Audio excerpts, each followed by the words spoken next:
what are my goals? What is my personal set of variables versus, the elite marathoners who are doing this for a living, and then kind of like play around with that stuff and ultimately just use performance too as your guide to a degree. I mean, that's essentially what I did when I found the macronutrient ratios that I target is, I started out standard.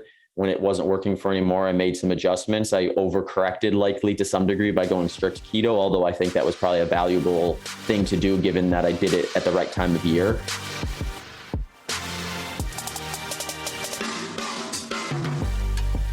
Today's episode is with world record holding ultramarathoner Zach Bitter.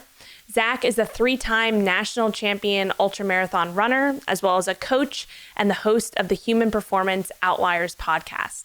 In today's episode, we're chatting all about Zach's unique approach to training and nutrition that separates him from most as he runs on a low-carb ketogenic diet. So before we get into this episode, this is your last reminder that enrollment closes this week for my group coaching membership, the Flex Fam, and it won't be open again until next year. So if you want to get in on the action and join a group of badass women, go to theflexfam.com for all the details and to sign up. I will add the link in the description of this podcast episode. All right, let's get into the episode with Zach Bitter. Welcome back to MINIFLEX and Chill. This is your host, Rachel Gregory, and I'm here with Zach Bitter. What's up, Zach? How are you? Good. How about yourself? I'm good. I'm excited to have you on. We're going to be chatting all about your background. I really want to dive into just your whole career and how you got into obviously running and ultramarathons, and diving into a little bit of your nutritional strategy and kind of see where it takes us. Are you down for that? Yeah, let's do it. Awesome. All right. So do you want to just tell our viewers and listeners, kind of just give us a rundown of your background, how you got to where you are today? Sure. Yeah, I got interested. I mean, I guess I was really interested in just sports in general as a kid, and my parents were very accommodating for that. There was really no expectation to do anything other than to be doing something. So I did all of the team sports and things like that, and kind of used running more or less as like part of other sports. And in middle school, PE is where I kind of discovered like distance running or running as a sport in and of itself. And that kind of led to like track and field day, and eventually kind of realizing that my options were to do like well amongst my peers in distance races or be mediocre at best in a lot of the other stuff. So being pretty young at the time, that meant like a little more focus maybe on what I was better at. And that kind of led me to more high school sports focused on running, like track and cross country and that sort of stuff. But I wouldn't say I took it like overly serious, other than just knowing that wanted to be doing something. And that was what I was probably a little better at until maybe my senior year. We had a pretty solid cross country team that year, and I had a opportunity to probably make state as an individual. Our team had an opportunity to make state. So that kind of got me really excited about, actually training year round for that season versus kind of showing up to cross country practice, not having run since the last track meet the prior year.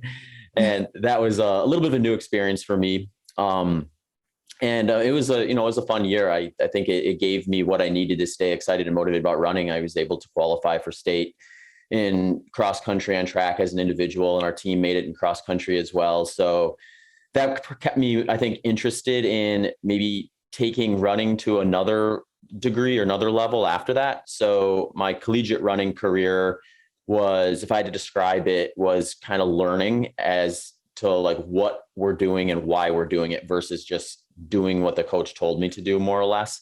So I came to the University of Wisconsin-Stevens Point is where I went to school. They're a pretty strong Division III school, often finishing, high up in the national championships and things like that. So I was very much kind of a moderately talented participant on that team. And that kind of allowed me to explore the sport, learn more about it, find out like, why do you do short intervals one day? Why do you do tempo runs another day? Or, threshold work? Why is there a long run? And why do we do it when we do it? And all these other things that kind of went into just the balance of stress and recovery and training load and things like that and specificity. So after my collegiate career, I just was interested in kind of what I could do with running outside of kind of the outside of just like the specific periodization for like a race. And one thing I learned in college was the long run was kind of my favorite piece to the training puzzle. So I ended up actually spending a couple of years just basically doing like running, like building volume up, running like a lot of like what you'd call like zone 2 or up to aerobic threshold type stuff. And that was what I guess more or less led me to ultra running. I did some other races, some marathon and shorter stuff, but ultimately jumped into a 50 miler in 2010 that I thought would be just kind of like a let's test this water and then come back maybe 5-6 years later and really dive into that sport. And I ended up really falling in love with it. I ended up actually winning the race too. So that was a little bit another motivator. I gave myself another year before I did another one, but by the end of 2011, I was basically running just ultra marathons. In 2012, I did my first full year of just specifically training for ultra marathons. So then I was basically hooked. And the next kind of piece to my running, I guess, evolution was understanding kind of how specificity works within ultra running versus like some of the more standard Olympic distance races. So there I learned a lot about kind of just the breadth of the sport, where ultra running is kind of goofy, where we call it all ultra running, but really you can do anything from like a 50K to like multi-day things or huge projects where you're running for sometimes months on end. And so it's just a kind of a wide ranging sport, from flat 400-meter loops on a track to huge peaks and descents out in like steep mountains and things like that, and all sorts of different distances. I was living in the Midwest at the time, so I was doing a lot of kind of flat, more road running. And in 2013, I think is when I really realized how important it was for me to be kind of picking races that matched my training terrain a little bit better if I wanted to compete with some of the best in the sport. So I found myself doing a track ultra marathon, which is just like what it sounds, I guess. You're on a 400-meter track and you're running a specific distance, or a lot of times a time. And you just see how you remove all the obstructions, all the variables that would make it more difficult than it has to be. And it's just basically pure running. And I went into that race thinking I had a shot at breaking the American record in 100 miles and kind of pacing myself accordingly. So I was on pace for the American record through around mile 90 and was pretty convinced I was going to be able to hold on, but not really run any faster. And then the race director at the time came over and told me, he's like, hey, when you hit 100 miles, assuming things are going well still in the next 10, you should stay out here for a little bit longer because you're on pace for the 12-hour world record. And I didn't even know there was a 12-hour world record at the time. I was just like, I was there to run 100 miles. And I was at that point in the race, I think I was projected to finish in like 11 hours and like 53 minutes or something like that. And when he told me that, though, I really learned like probably my first really big lesson with ultra running. And that was just how powerful the mindset is to it, because I had convinced myself I wasn't running a second faster per lap until I was like kind of reinvigorated by this new goal that was also on the table, the 12-hour distance run in 12 hours. So I ended up running, I think, almost 4 seconds per lap faster after I got that piece of information for the majority of that final 10 miles, and ended up getting my time down to 11:47 for the 100 miles and going on to run I think it was 101.7 miles or something like that for the 12-hour distance run in 12 hours. So that kind of was the first race I did that I think gave me a little bit of recognition within the sport. And, that led to just kind of taking it a little more seriously, focusing on, more events. And for me personally, setting a goal of trying to run the world record for 100 miles. And that really shaped kind of the trajectory of my ultra running career. And I was a full-time teacher at the time, so I was definitely kind of juggling quite a bit from a time management standpoint. And that'll kind of everything kind of was gaining momentum at the same time between the training, the racing, establishing my teaching career, and then also on the side starting some individualized coaching for ultra marathon runners. And eventually around 2015, it was like I had to kind of make a choice as to like what I really wanted to focus on, or I'd find myself kind of doing like moderately well at all my things versus really being able to kind of focus on a few of them or a couple of them and hopefully maximize my potential. So at the end of that, what would have been my 4th full year of teaching, I stepped away from that to kind of train, race, coach, and do more like all-inclusive running related type stuff. So, that's led to a fair bit of success with racing. I was able to, break the world record for 100 miles at the time and 12 hours again in 2019, as well as kind of, take a swing at a few cool races that are kind of more trail based as well, like the Javelina 100, the San Diego 100, the JFK 50 mile, and some other like kind of cool, iconic ultra marathons that were kind of interested to me. So yeah, I mean, it's just kind of all kept moving in the right direction for me with that stuff. And then, when I first got into ultra running, I really also started getting interested in podcasts as like a medium that was fun. I listened to a lot of them while I was out there running. And in fact, I remember at one point when I was teaching, just kind of thinking of like the amount of time I spend doing certain things. And it was like, when I added it all up, it's like, I basically work, run, eat, sleep. And then summer vacation was a little more relaxed, but during the school year, it was pretty intense. So I was like, well, how can I kind of use this amount of time I'm using to train to actually get another value add out of life? And podcasts were like a really easy, efficient, kind of seamless transition into that, where if I was going to go for like a 2-hour run before work in the morning, I could throw on a podcast and learn something while I was out there training. And that kind of got me interested in that. And eventually a few years ago, I decided after going on a bunch of podcasts as a guest to start my own podcast. So then I started Human Performance Outliers Podcast. At first I co-hosted it with Dr. Sean Baker. And I think it's almost 2 years ago at this point, probably more like a year and a half. I started hosting it solo because we both kind of had a lot of stuff going on outside of just that. It was getting kind of hard to match up recording times and things like that. So it's been kind of fun to build that side up, build the coaching stuff up, continue to train and race, and really see like all my kind of passions sort of get centered around what I was able to call a career. Yeah, I love that. I mean, great story, and so many different things I want to ask you about. But I do want to, because you did mention the mindset side of things. So I do want to dive into that. But before we do, I want to talk a little bit about nutrition, because you didn't mention that much. And I feel like there's a lot to unpack there. So what kind of like, obviously training for these races, you have to be on top of your nutrition. Do you feel like you were like on top of it in college, or like when did you start getting really like honing in really on the nutrition side of things? Then, tell us about kind of, how you discovered low carb and how that has evolved throughout your career. Yeah. I got interested in nutrition. I want to say by like probably my freshman year in college is when I started thinking about like, it's more than just like, throwing a bunch of stuff down your throat as quickly as you can and then going out and running and things like that. And I started kind of looking at like, what does an endurance athlete actually eat, and trying to figure out like where the specifics were and learn that stuff. So at that point, I was very much following kind of standard endurance training nutrition plan, where I was moderate to high carbohydrate, a lot of fruits, vegetables, whole grains, that sort of stuff. And I mean, that didn't seem to be like I couldn't at least tease out any negative aspects of that while I was doing it and training for kind of more Olympic distance type events.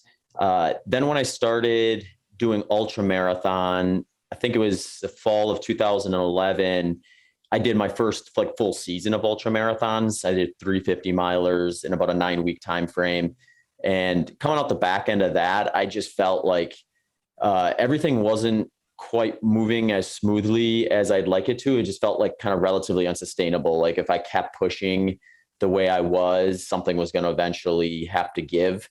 And it wasn't anything like super specific outside of just like pretty wild energy swings where like I would like intentionally do the majority of my running first thing in the morning, because I knew like if I put it off, I would just be drained by the end of the day and not feel like doing it or have a suboptimal workout. So I would go kind of beat myself up a bit in the morning and then kind of be on a roller coaster of energy levels throughout the rest of the day. I feel like I could take a nap at certain points of the time, and then felt like I was shot out of a cannon other times. And that didn't really sit well with me. And I think it also impacted my sleep, whether that was like kind of a secondary thing of everything, or if it was specific to nutrition or not is beyond my intelligence to decipher. But it was something where I was like, okay, I got to make some changes if I want to make this sustainable. I love this sport. I want to really make a career or make it something that's part of my life. At least at that time, I had no aspirations of being a professional athlete yet, but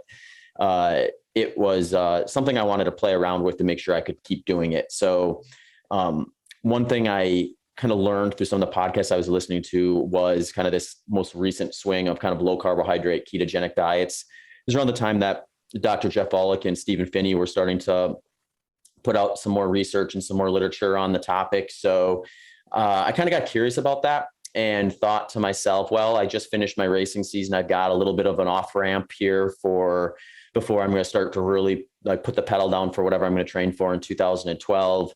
And it seemed like that'd probably be a good time to make any adjustments to dietary things or nutrition and see how I felt. So I went into it, not really knowing if I was going to feel better, worse, or the same. And the interesting thing to me was as soon as I kind of stopped eating as many carbohydrates, I went pretty strict keto actually for about the first month, basically because that's kind of what I was told to do more or less. And what I noticed during that is like pretty quickly, like within the first week, I felt like my energy levels were a little more stable. Like I didn't feel like I was dipping really low.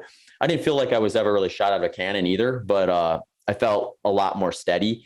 And I was doing some running. It was super unstructured because it was off season. And the biggest thing I noticed there was for that first few weeks, I felt like I'd go out for a run some days and feel like, okay, it's just kind of what I would expect. And other days it would like the intensity would be what I was looking for. And then I'd look down, my pace would be like a minute and a half per mile slower. So it was just like kind of this kind of hit or miss. That started to kind of normalize at kind of that easy running stuff as I kind of introduced some structure to my next buildup with the base phase, like foundational running, basically like kind of below aerobic threshold, zone 2 or below, however you want to kind of define it.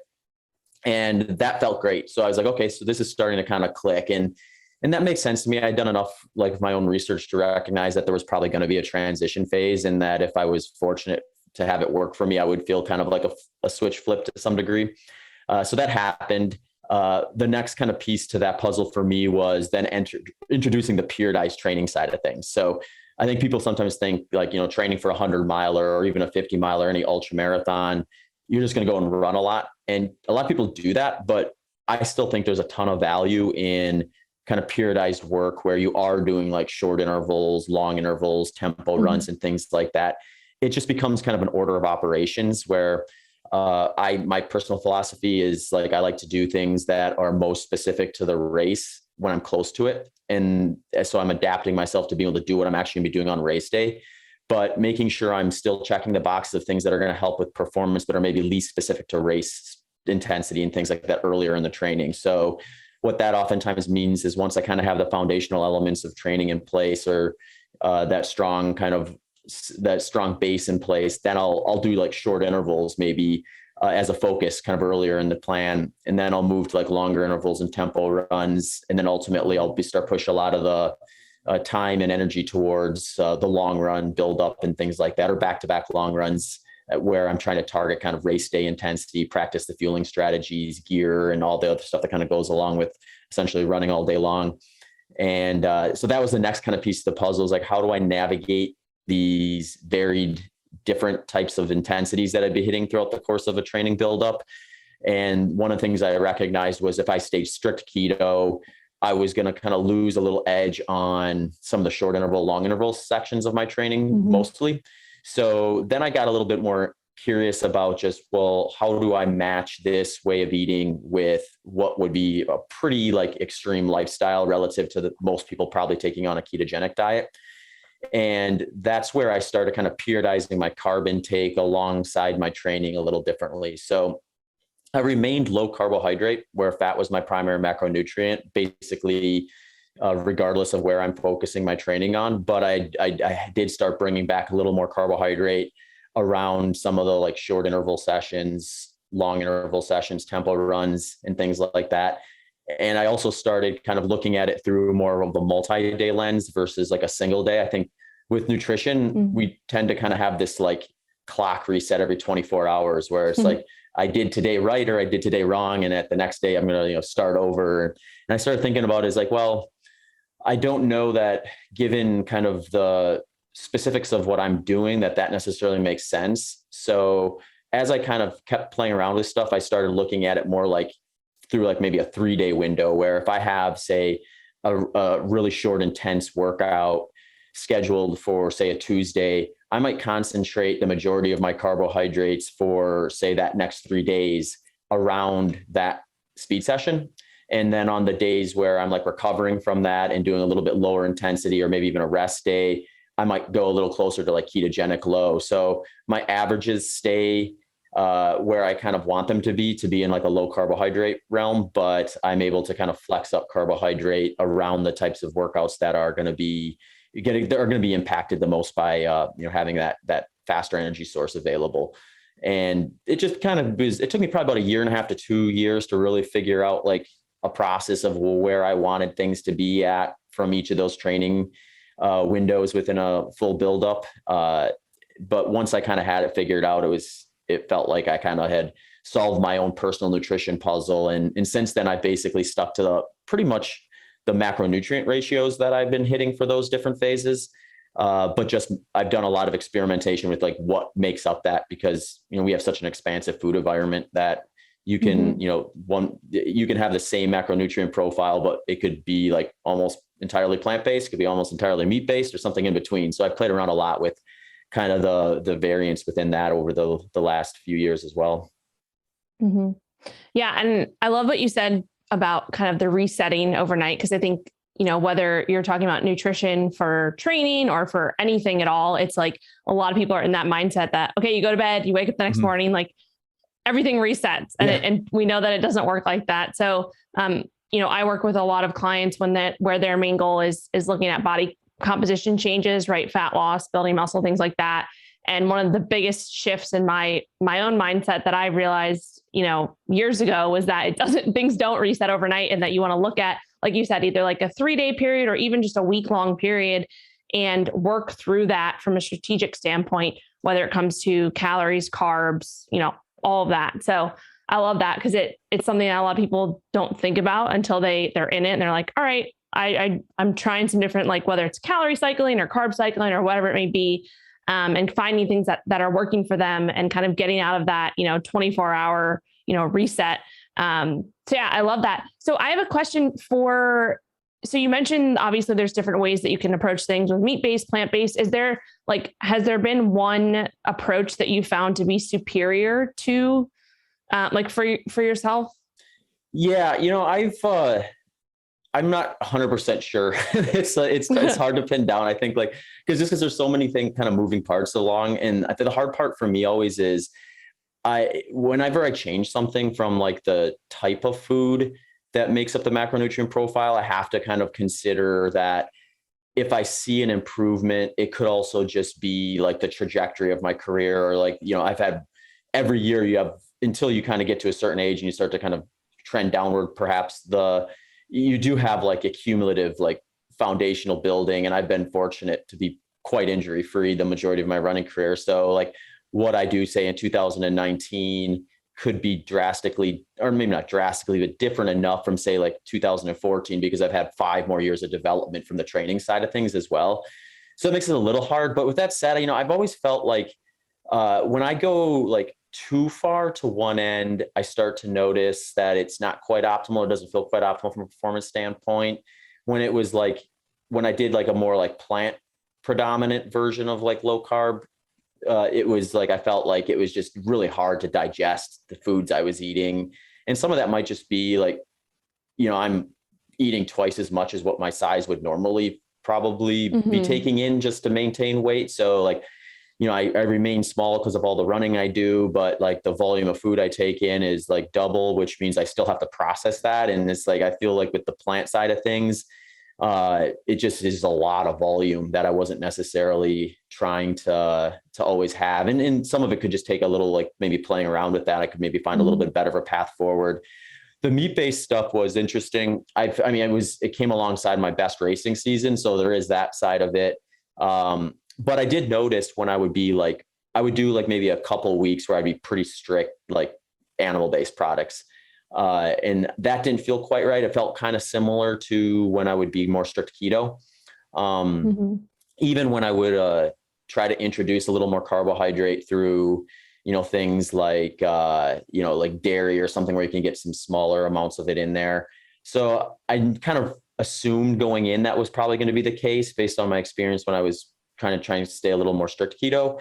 So I ended up kind of bringing back a few more kind of plant-based products for like the carb side of the equation for me.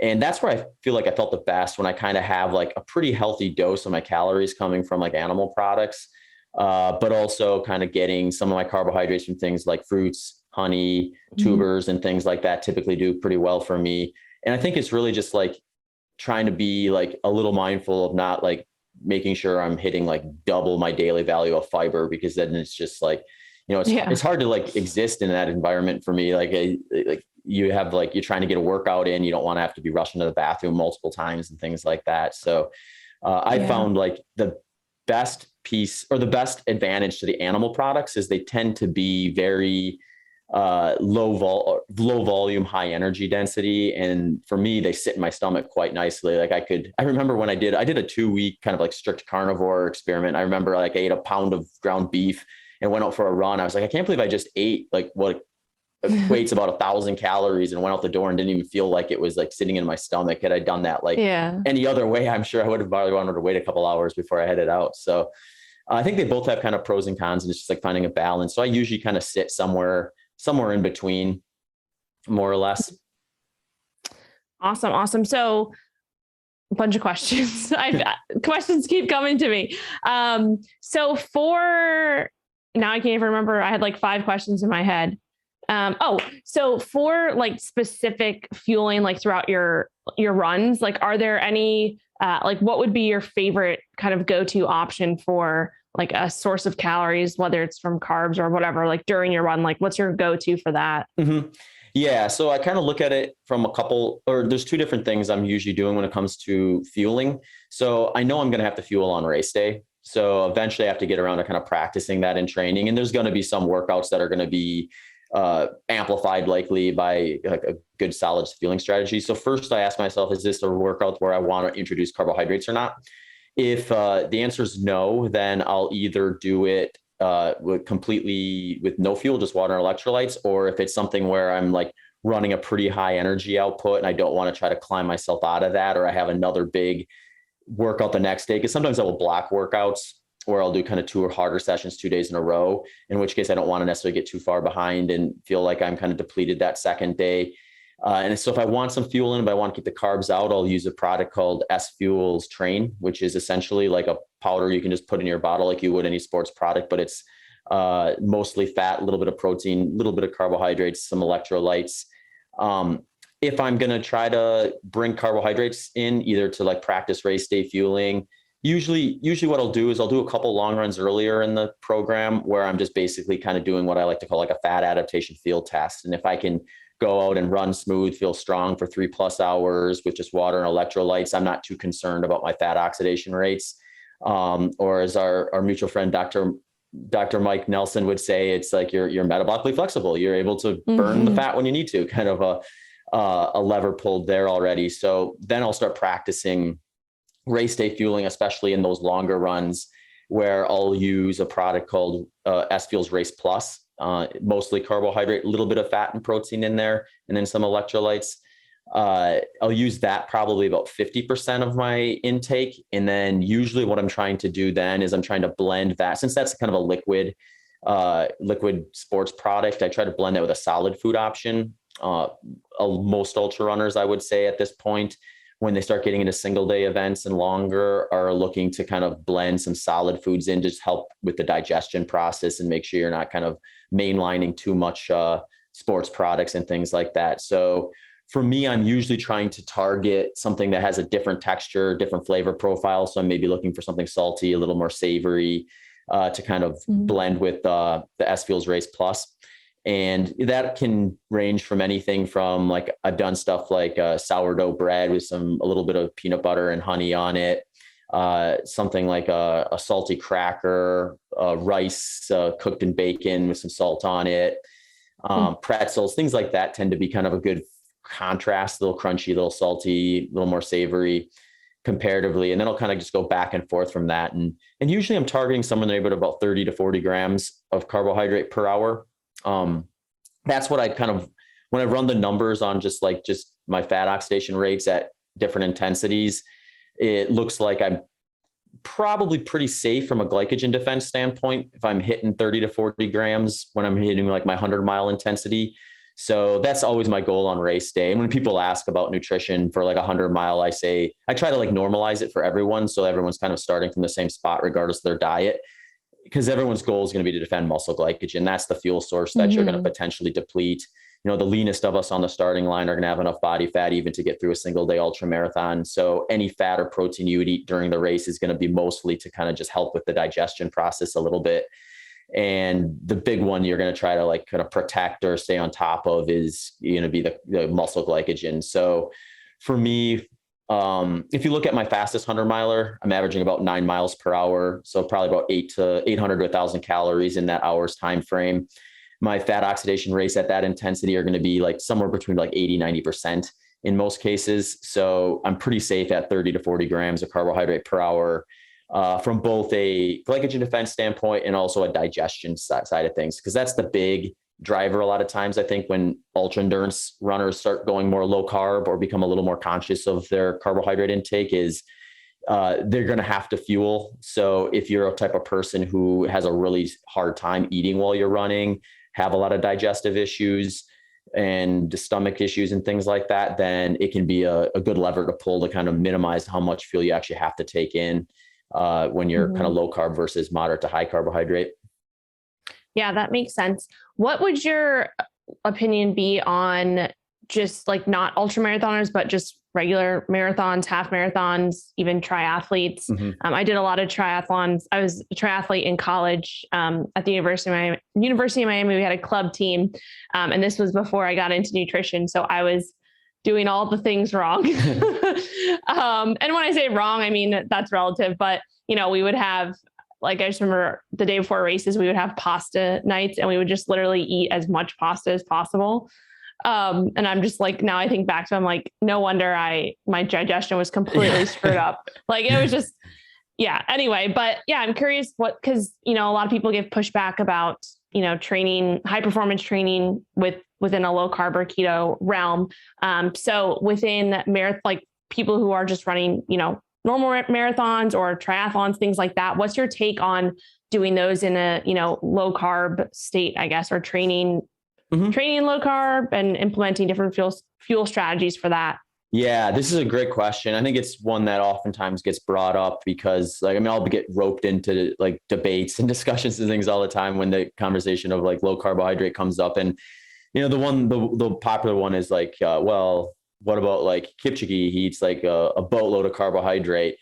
And it's like, I like to think like when these type of questions come up, it's like you almost have to add a ton of context because it really does become individual once you get down to like the specifics of it. So if we even look at just Ironman triathlon, that's going to be significantly different than even like a fast elite marathon to a pretty big degree from a time standpoint. So I think like that person is going to behave a little bit differently just based on the intensity, which you can sustain for like 7, 8, 9 hours versus someone like Kipchoge, who's essentially doing 2 hours at almost his lactate threshold, where, it's just such an oxygen expensive endeavor for him. I don't know that there's really a way around the carbohydrates for someone like that, but that's different than say someone who's going out, who has a full-time job, a family, they're trying to break 4 hours in the marathon and they're training 4 days per week versus, maybe 13 days on, 1 day off, like Kipchoge is going to be doing. So, you get some variance when you're looking at, I think, like the elites versus the average person. And I think part of that's just because when you get to someone like an elite marathoner, like a Kipchoge, you have this scenario where he's sort of whittled every other variable down to such a precise degree that any change is going to be noticeable and there's not as much of a trade-off, I don't think. Whereas you get like your average person who's running as like an activity they enjoy, but not their career.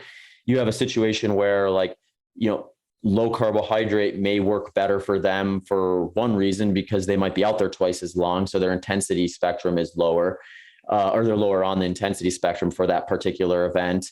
And then they may have found that eating low carbohydrate is just more sustainable for them from a weight management standpoint. And if that variable outweighs whatever like performance dip they might get from not having as much access to a higher or a faster acting fuel source, then they may actually run a faster marathon doing it that way. So, I have coaching clients who PR doing low carbohydrate in marathons, half marathons, and things like that. I don't necessarily know that that's going to be something where it was like, if you had a perfect slate, would you run faster with carbohydrates? Possibly, but they have to live within the parameters of their lifestyle, their their goals, their setup and things like that. So, I think like in a perfect laboratory setting, like when you get to 2-hour racing and things like that, I don't know that there's really a way around moderate to high carbohydrate for the elites. It doesn't seem like there's any good indication that would be the case from what I've seen. So I think if you're going to go down that path, you have to be kind of honest with yourself with just like, what are my goals? What is my personal set of variables versus, the elite marathoners who are doing this for a living, and then kind of like play around with that stuff and ultimately just use performance too as your guide to a degree. That's essentially what I did when I found the macronutrient ratios that I target is, I started out standard. When it wasn't working for anymore, I made some adjustments. I overcorrected likely to some degree by going strict keto, although I think that was probably a valuable thing to do given that I did it at the right time of year. But then ultimately, like you start thinking like, well, if I want to execute this workout, what do I have to do to do it? And then you start kind of figuring out what foods are going to allow you to do that and which ones are maybe not going to help out with that as much. So it gets interesting. I think generally speaking, if I sum that all up, I think the longer you get, the wider that door opens up for potential with low carbohydrate and then even strict keto at a certain degree.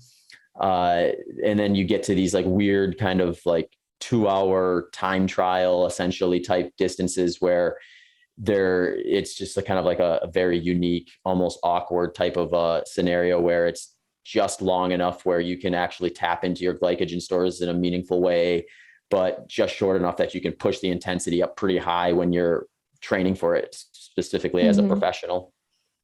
Yeah, that makes sense. One other question I did have, and I want to respect your time because I know we're getting a little bit long, but have you ever experimented with, this is not completely off, but have you ever experimented with exogenous ketones before in your training? Yeah. I've played around with them a little bit. I'll actually have some in like I don't have it every day, but the protein, I'll use protein powder sometimes. And I'll use a product called Revival that has some exogenous ketones in it. That's more of a post-workout thing though. So like the reason I think that's in there is most of the research. We don't have a ton of research on exogenous ketones yet. But what we do have, I think, indicates that there's potentially some benefit there from a recovery standpoint.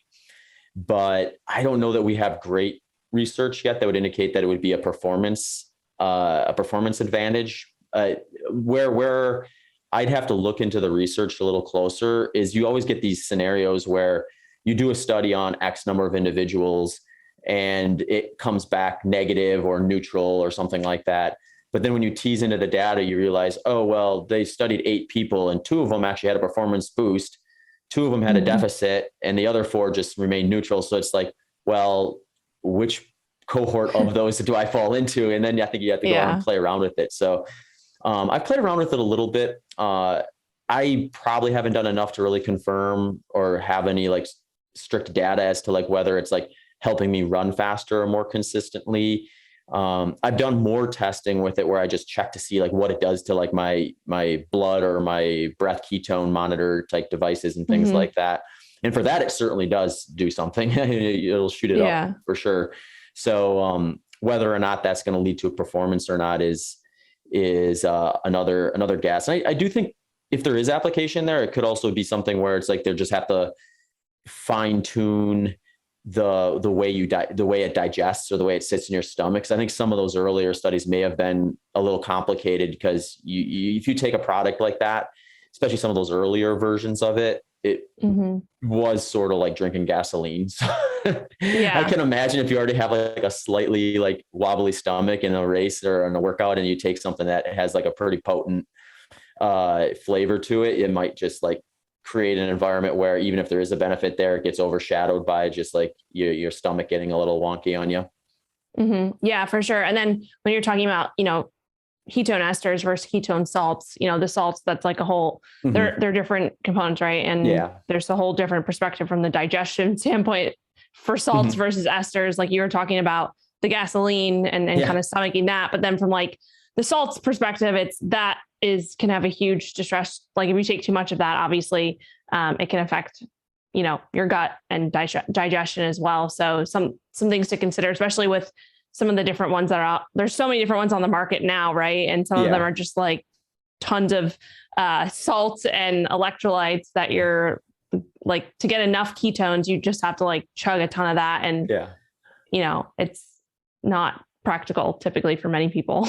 Yeah. And maybe I need to dive back into that topic again. I had Dr. Brianna Stubbs on my podcast probably 2 years ago at this point. So she was kind of laying out what they know or what they don't know and where there's potentially some promise and things like that. And it might be time to have an exogenous ketone expert back on and chat a little bit, get up to speed as to what they've changed or what they're doing differently now than when I was kind of looking at that more closely. Yeah, for sure. I feel like I used to be completely against them, and now I'm kind of looking at the newer technology that's out there, and especially with the esters kind of coming to the mainstream, whereas they weren't obviously a few years ago because of the horrible taste. But I feel like some companies are finding ways to mask that a little bit better. So yeah, just something that I've been diving into a little bit more recently and kind of took years off from it. So, but yeah, I mean, just it's a supplement, right? So supplements are just that. To use as supplements, they won't, there are no magic pills and things like that people want them to be. But yeah, awesome. Is there, I had like 5 other questions, and I know that we are already at time. So I do have like one last question that I like to ask people, and I'm going to put you on the spot a little bit. Sure. But don't worry, it's not too crazy. So is there anything that you've changed your mind about in the past year? And it can be literally anything, doesn't have to be nutrition, training related, and why? Yeah, that's a good question. I think, I think like one thing that I probably changed my mind about in the last year would have to do with just kind of the way I program my entire training, more around kind of like the supplementary stuff. So like I said, I think earlier in the podcast, I've been pretty fortunate not to have a lot of injuries, but like last year I had one, and it kind of like it didn't turn into anything too serious, but it had there was like a little bit of some things that kind of like flared up, probably compensatory, like where I felt like it was like, okay, I fixed that. Now I got to fix this. Now I got to fix that. So, I've been on the strength work bandwagon for a fairly long period of time, but I think just getting a little more specific about what I'm doing within that realm has been something I've changed my mind about a little bit. I still focus on kind of some of the major muscle groups like quads, hamstrings, glutes, and things that you traditionally calves that like runners are traditionally going to think of as like big mover muscles and things like that. But also now like focusing on things like hip flexor strength and tibialis muscle and things like that, where there's like, it's actually kind of interesting because you have a sport like running where you have to work with your own individual like bodily structure and things like that. But there is a power weight component to it. So like, adding a ton of like bulky muscle, which would be, to be fair, pretty difficult for someone like me to do given the volume of running I'm doing. But there is also like, you have like these smaller muscles that can possibly impact your performance, like your hip flexor and your tibialis muscle and things like, which just aren't going to get big or like heavy or anything like that, but they can get quite a bit stronger. So doing things like that, just to some degree, as just a way to kind of maybe keep a little more balance and stability in my training. So I'm not finding myself in a situation where like my form is deteriorating and I'm getting an overuse injury, has been something I've probably changed my mind or at least adjusted on in the last year. Yeah, I love that. And that was one of the questions that I forgot was I was going to ask you about like your strength training, if you implement any of that, but you kind of answered it, which is awesome. I know like when I was doing triathlons back in college, the year that I had like my best races, I was implementing more strength training and like doing it in a strategic way. So I think I like lifted twice a week and I wasn't doing that previously. And I just felt so much stronger during, the races. And there's probably other things that went along with that too, in terms of just getting better at racing in general and then nutrition and all that jazz. But yeah, it's important, right? It's important to implement those types of, other types of training as well. So, yeah. And I think it's fun too, because it's like you have this almost new world of like potential like motivation too. Cause like, you get to a point when you've been running as long as I have, where you're trying to like eke out like tiny percentages of improvement. So like it could take 4 months to like, lower your pace by a couple seconds per mile at a distance. And it's sometimes hard, I think, to see like where the progress is when it's that kind of fine. Then you go in, you go into a gym and start doing a strength work where you're kind of starting from zero essentially. Yeah. And it's like, oh, wow, I see progress after a week. I see progress after 2 weeks. So it's kind of a fun way to gamify the whole process too. Yeah. That's true. I didn't even think about it that way. Awesome. Cool. All right. Well, do you want to this was great chatting with you and kind of hearing your entire story. Do you want to tell our listeners and viewers where they can find you? Obviously your podcast, social media, website, anything like that? Yeah. So like the easiest spot to find everything is my website, which is zachbitter.com, ZACHBITTER.com. And there I have like the landing page for the Human Performance Outliers podcast and my social media links, probably most active on Instagram, which is just at ZachBitter, and then Twitter at ZBitter. Awesome. Cool. All right. I will link all of those in the description so everybody can check them out. And I really appreciate your time. Thank you so much for coming on. Yeah, absolutely. Thanks for having me on. It was a blast to chat. Awesome. All right. I'll talk to you soon. Take care. Thanks for listening to that episode with Zach Bitter. I hope you enjoyed hearing his story and unique approach to training and nutrition. Another quick reminder that this is your last chance to join my group coaching membership, the Flex Fam. Enrollment closes this week and it won't be open again until 2023. So if you want to learn more about what it includes and hear from some of the current members, just go to theflexfam.com to check out all the details. The link is in the description of this episode. All right, I'll see you next time.